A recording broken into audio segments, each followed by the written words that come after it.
Hi friends, welcome back to my channel. ఈరోజు నేను గుడ్డు మునక్కాడ కూర రుచిగా ఎలా చేయాలో చూపిస్తాను. ఇది చాలా టేస్టీగా ఉంటుంది. సో ముందుగా అయితే నేను గుడ్లని ఉడకపెట్టి తీసుకున్నాను.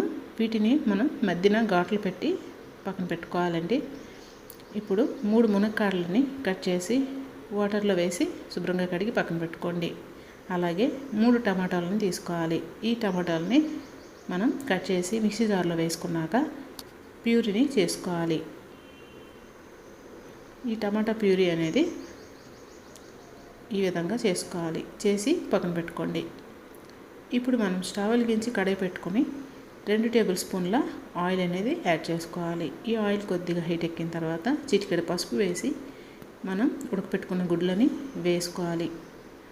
ఇవి కొద్దిగా ఫ్రై అవ్వాలండి.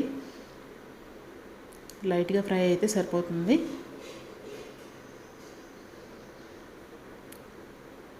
అవి తీసి పక్కన పెట్టుకోండి. అలాగే అదే ఆయిల్లో మనం కడుగు పెట్టుకున్న మునక్కాడలను కూడా వేసి కొద్దిగా ఫ్రై చేసుకోవాలి. ఇలా ఫ్రై చేసుకోవడం వలన కర్రీ అన్నమాట చాలా టేస్టీగా ఉంటుంది. ఇప్పుడు ఈ మునక్కాడలను కూడా ఒక గిన్నెలో తీసి పక్కన పెట్టుకోండి. ఇప్పుడు అదే ఆయిల్లో 1/2 టేబుల్ స్పూన్ జీలకర్ర వేసుకోండి. అలాగే ఒక ఆనియన్, 5-6 పచ్చిమిరపకాయలు సన్నంగా తరిగి వేసుకోవాలి. ఇవి కలర్ చేంజ్ అయ్యే వరకు ఫ్రై చేసుకోవాలి.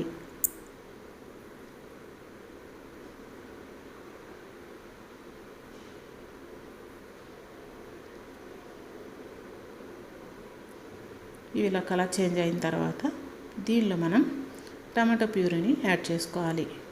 ఈ టమాటా ప్యూరీ యాడ్ చేశాక ఇది పచ్చి వాసన పోయి ఆయిల్ అనేది సపరేట్ అయ్యే వరకు దీన్ని ఉడికించుకోవాలి. చూసారు కదా, ఆయిల్ అనేది సపరేట్ అయ్యింది. ఇప్పుడు దీనిలో మనం మిగతా ఇంగ్రీడియంట్స్ వేసుకుందాం.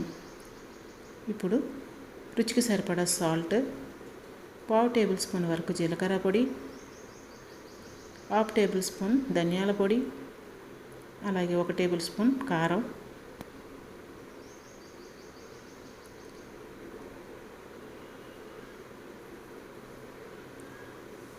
పసుపు అనేది యాడ్ చేశాను, కాకపోతే స్కిప్ అయిందండి.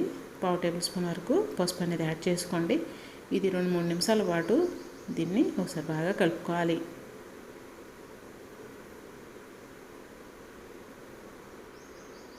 ఇలా పూర్తిగా దగ్గర అయిన తర్వాత దీనిలో మనం వాటర్ అనేది యాడ్ చేసుకోవాలి.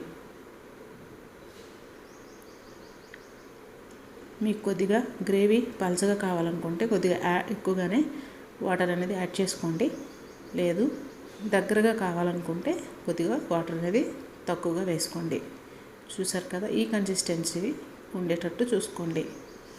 ఇప్పుడు వాటర్ యాడ్ చేసిన తర్వాత మనం ఈ గుడ్డు మునక్కాడని దీనిలో వేసేసుకోవాలి. వేసి ఒకసారి బాగా కలుపుకోండి. కలిపిన తర్వాత దీన్ని మూత పెట్టి ఇది కొద్దిగా దగ్గర పడ్డ వరకు ఉడికించుకోవాలి.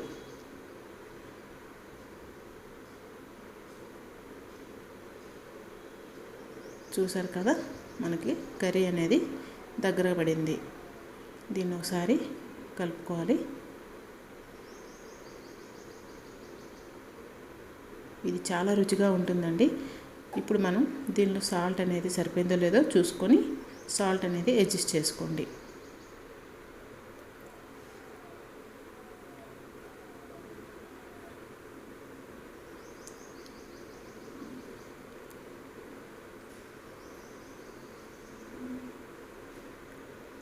సాల్ట్ వేసిన తర్వాత 2-3 నిమిషాల పాటు దీన్ని ఉడికించుకోవాలి. ఇది చాలా టేస్టీగా ఉంటుంది.